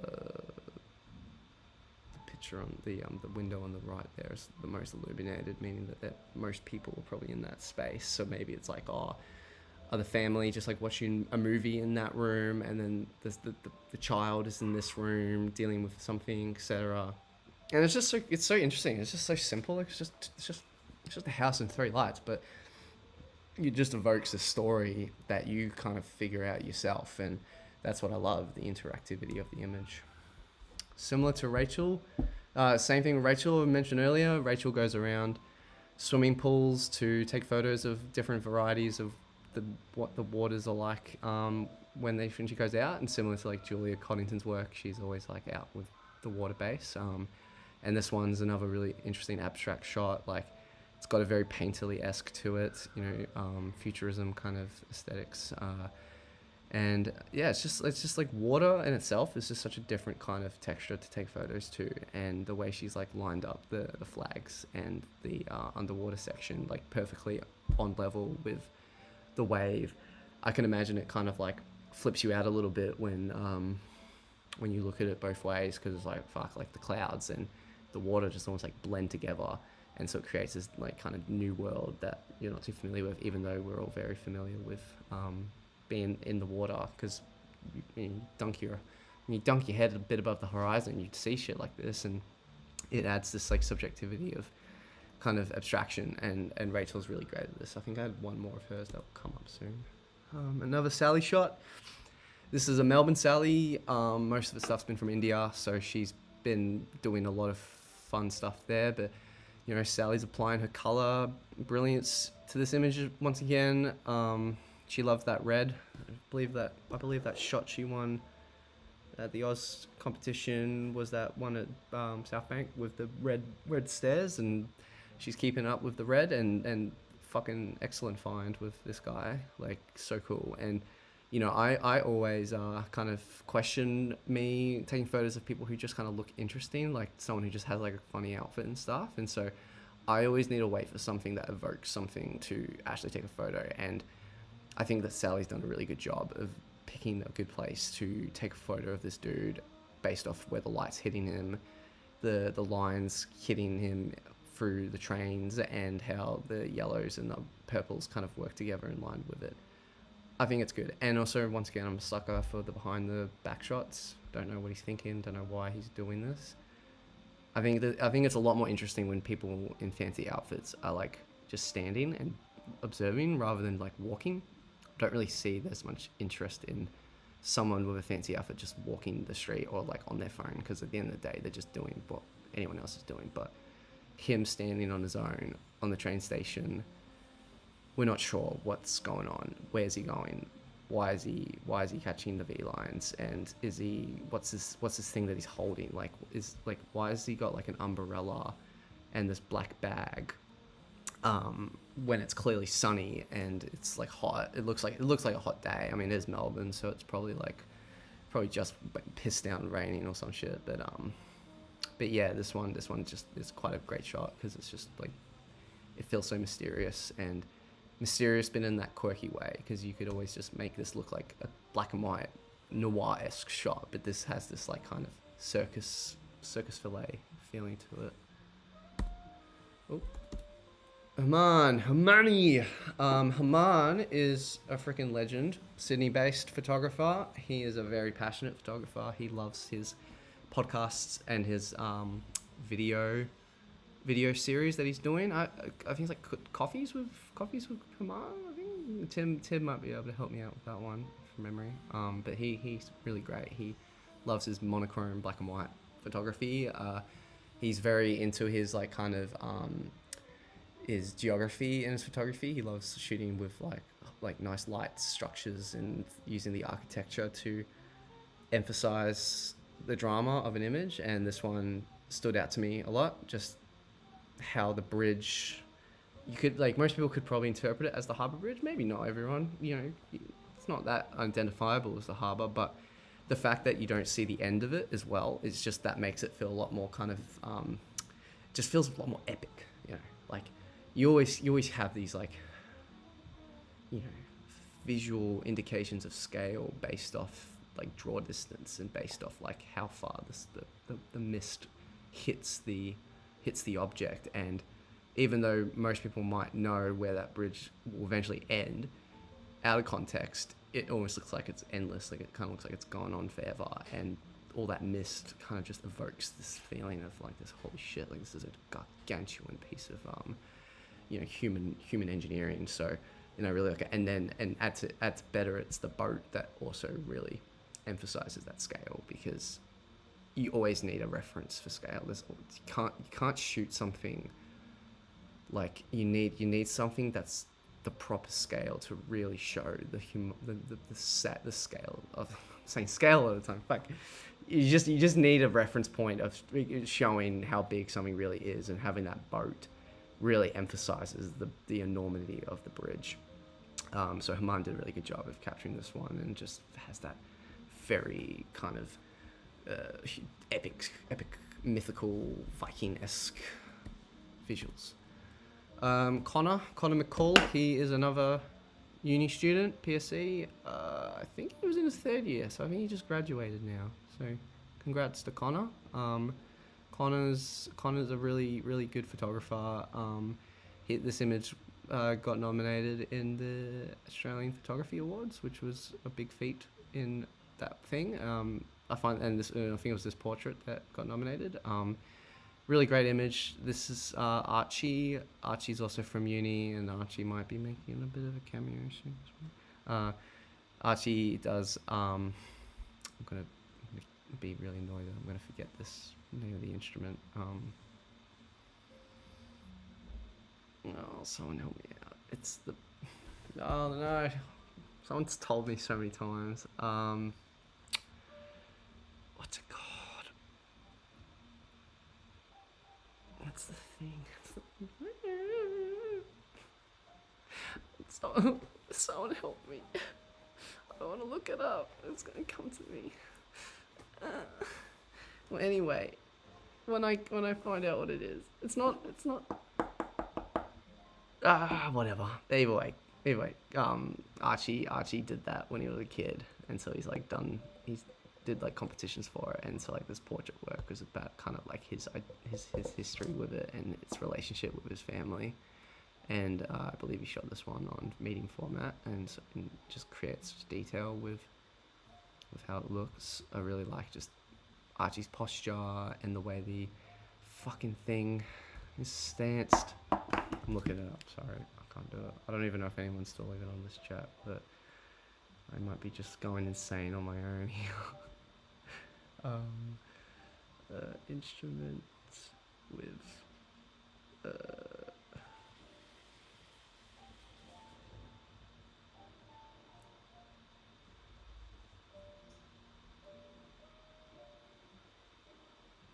Hanukkah, no, melodica?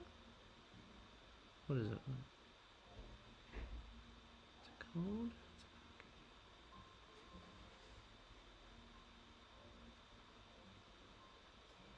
Accordion. It's an accordion.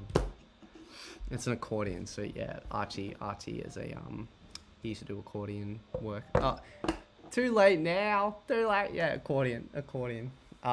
That's what he did. Welcome Dan, by the way. Yeah, he did that, and then he kind of stopped to do photography, and it's related to his, I think it was his grandpa that he kind of got inspired to do it. So Connor's kind of photo kind of worked with that kind of story in mind, and just a good image, just really well lit. That's it, accordion, we got there.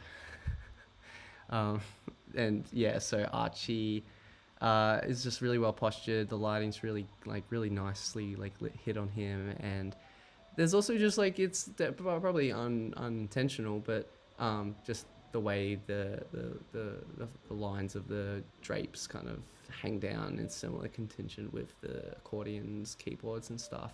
Really good shot, really impressive for the film look. Like this is the epitome of a great medium format shot. That's just if people tell you oh, why do you shoot medium format, what's the difference, it's this kind of shot. You can't really get this kind of shot with a digital camera. There's just that emotional difference to it, which I find I can tell. So it's Michael Quelch. He's from Sydney. He is a advertising mostly photographer. So he's quite into his headshots and stuff. This one in particular is really interesting because it's a watchmaker, Ikio Komatsu, and he's basically documenting him building his watch he's building a watch for a watch fair, and yeah, basically he was just kind of following this guy along, building his watches, and just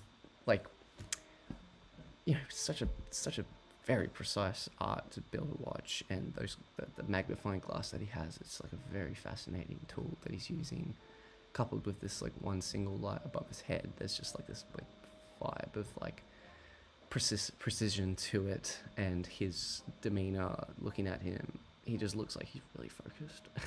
And there's his fingers they're so delicately holding these things, and they're so tight to it.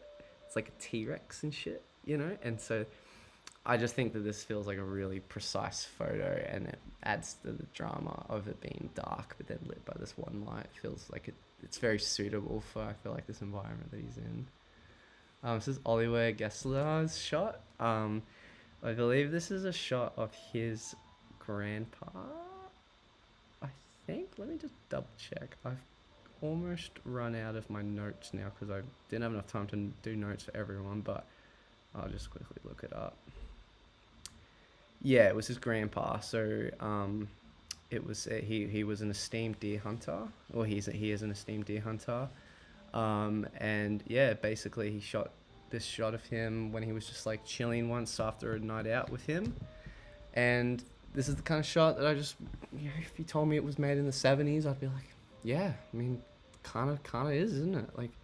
The way he shot it with the film and the flash and everything, and his postures and all that. And I always find portraits really interesting with the hands. That's a very interesting kind of way to hold a hand,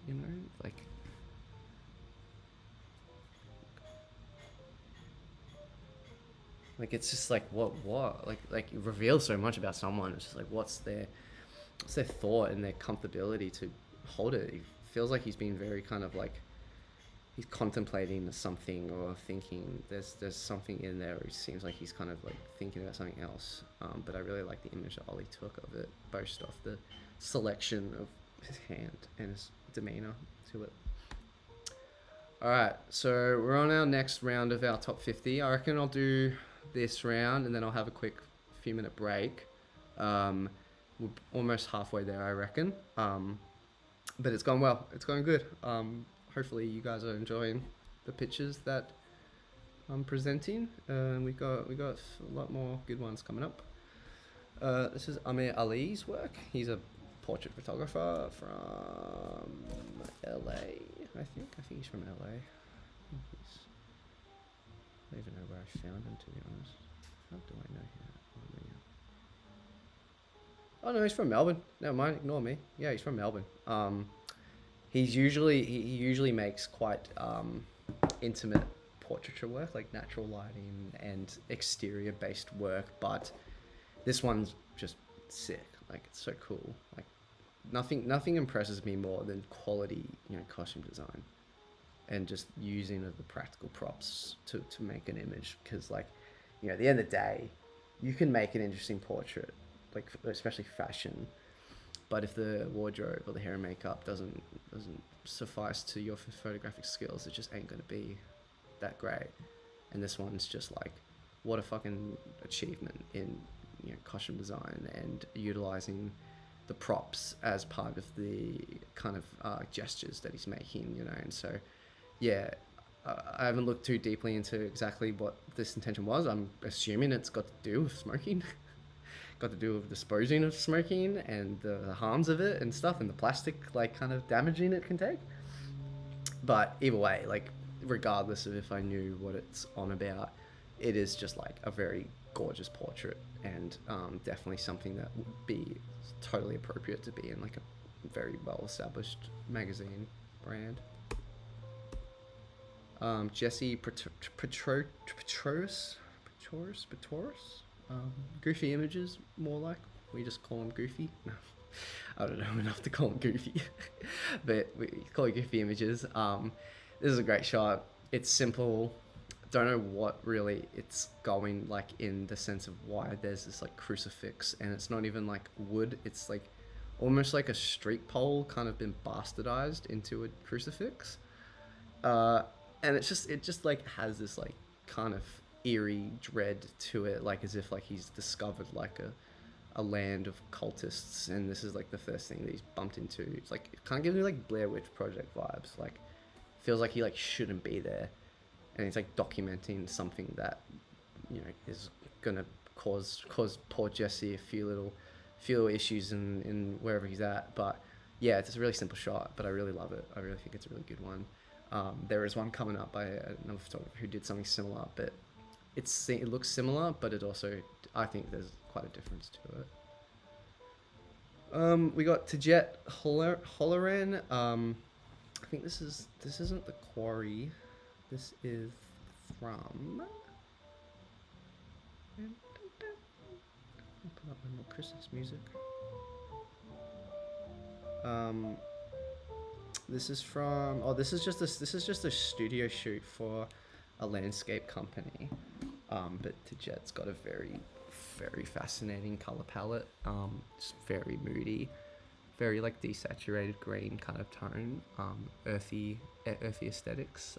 There's another picture coming up from her that I think won like the National Portrait Prize or something, of a dude in a quarry, because she documented a bunch of kids in a quarry.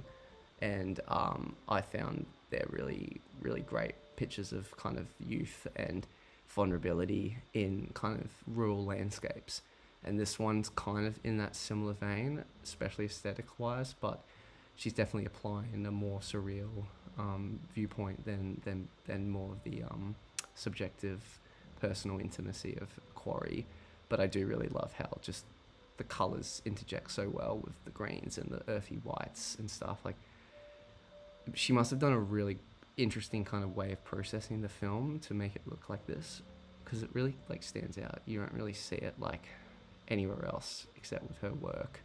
So she's got a very good painter mindset with her work. Lisa Sogini, fucking bloody brilliant, like parent photographer. She recently just finished an exhibition at CCP with her series on motherhood. She shot, I think it was during COVID. Basically, she would utilize a lot of mirrors and reflections and this kind of similar earthy color tone to Jet's work, to create this kind of very somber feeling of motherhood. But it's very tender, and there's always kind of like the questions of the ethics of having your children up in display for galleries and stuff. And I do understand these situations of that, but I think the way that Lisa shoots these subjects becomes this more of a it's more of a poetic.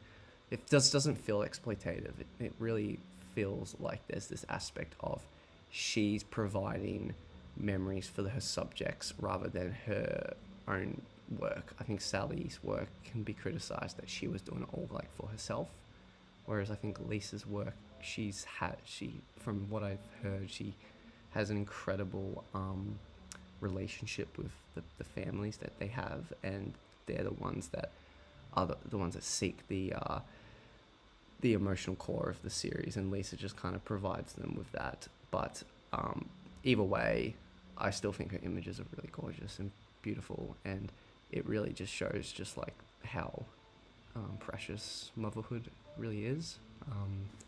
And yeah, it's just an impressive piece of imagery. We got fucking Sam Ferris, like no introduction needed. He's the king of straight in Sydney, I think. He's like just he can't do anything wrong. You know, everything he looks at is something that's just gonna be an instant classic. He absolutely makes the most out of everything of what the light's doing. And he's great at doing both color and black and white.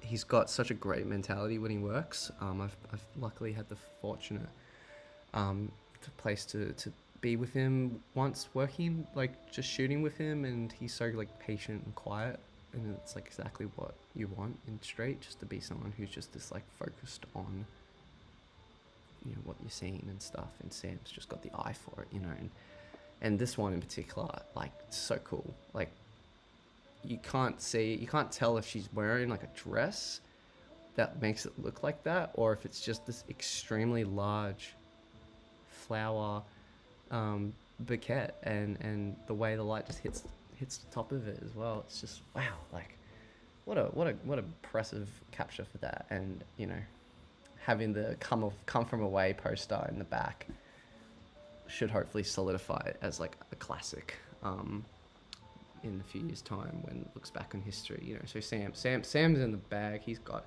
his reputation all good and signed for the generations to come. So it's definitely like just go Sammy. Okay, so now we're done with that 5. I'm gonna take a cheeky break. So I reckon I'll come back at maybe like 7:45 if everyone's cool with that. Feel free to message any of your friends and tell them about this thing, because now we're getting to the next section of this bit. How many have we done so far? So we've done about, we've done only 50. Oofed. I don't know if I should do this on another day as well. I should separate it. What do you guys think? Should I maybe do like, get to like the top 20 and then call it, and then come back the next day and do the rest?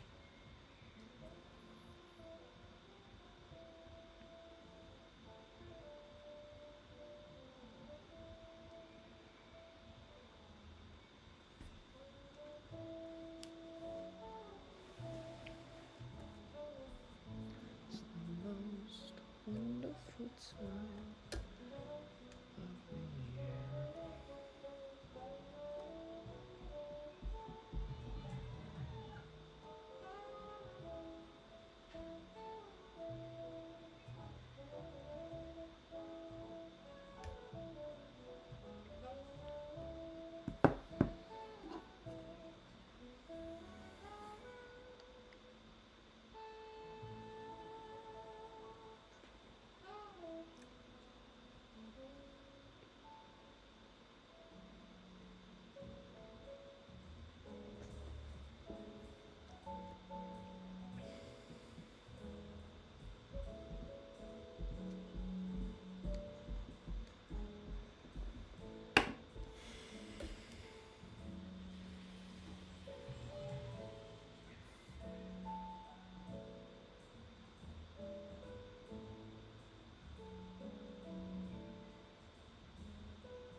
is anyone still there to have a say in maybe what we should do? Just because this is probably going to run till pretty late. I'm thinking maybe I split this up potentially. Maybe I'll do 3 days. Maybe I'll wrap on today, and then I'll come back on Monday, tomorrow same time, 5:30, and then Tuesday same time as well.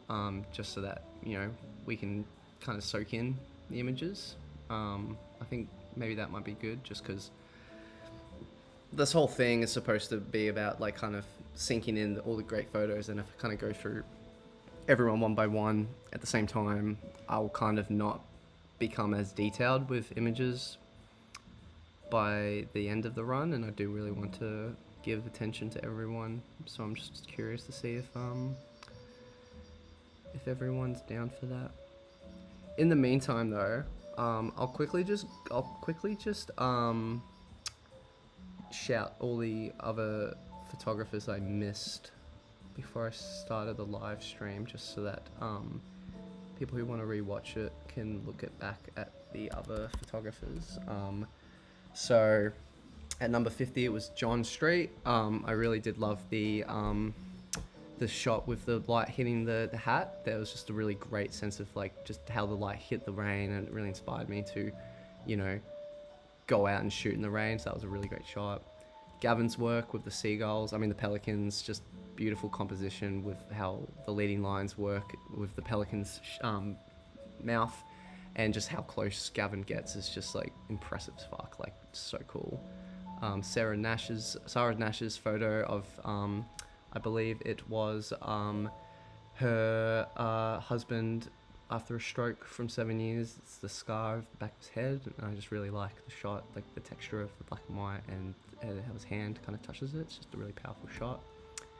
Sally Coggle's shot in India, just how beautiful she's managed to implement the backgrounds with this very unique mouth of a cow, I believe. So it's just very impressive utilization of like all these elements in the frame. Jack's shot of these flowers with his film camera, just so colorful and rich, so vibrant. I love all about it. And yeah, it's just, he knows how to use film like fucking king. Sam's work, this is now honorable mentions with our first one. So Sam, his work in Thailand is super fucking good, and he's done a really great job like building his style and getting to really utilize the frame really well. Really love it.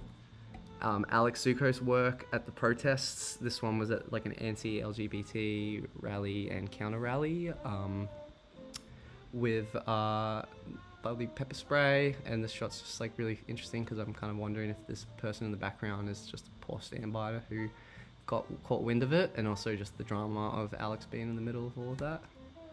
Alex Copel's shot of this escalator, the first one in particular, just like not really sure this context of where he's gone and how this is like lined up, but then also the opposite lines of the background's really cool. So I really like from Alex's work. Rianne's work with her final project, her kind of comment on femininity in kind of a masculine world, and how she's like kind of incorporated kind of a subversion of the traditional beautiful beauty images by incorporating these kind of smudges to her work. Very impressive stuff. Tom's work, his final project for the second year, with his skater friends in Wagga Wagga. Really great intimate portraits of people he knew and his friends, and yeah, it's really great, like interesting portraits. Another Jack's work with his, I believe he's probably shooting at Wilson's Prom. Super abstract. I love the double shadows. I love just how he's incorporated the sunlight at the edge of the sand dunes.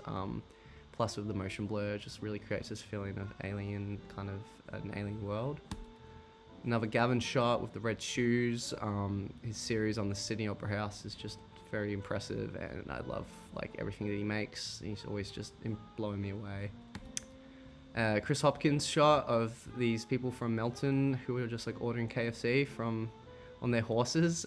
Super weird, but it has this kind of feeling of like this old American westernography of like these landscape kind of atmospheres, but it's got this like modern take to it with the fast food world. And then Harry's shot, and so then we got to Harry. So Harry's shot with his like abstract circular lighting.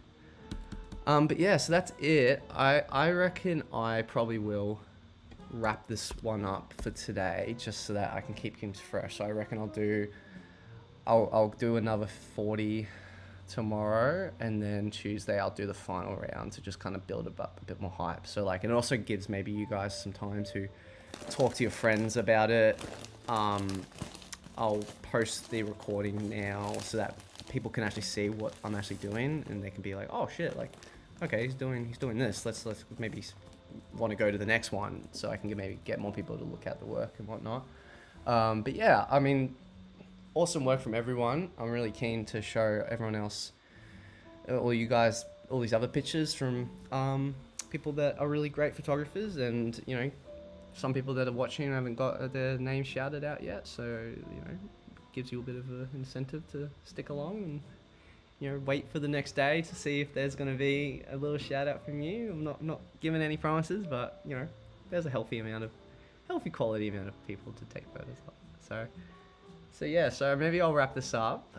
Once again, thanks to everyone who's watching this.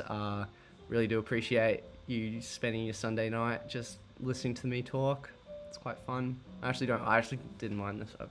I used to always get really nervous that listening to myself would cause me to cringe, but nah, I think it's been alright, you know. So yeah, thanks again, everyone. Chat soon, and yeah, I'll probably post up 5:30 tomorrow, same time, depending on people's availabilities and shit.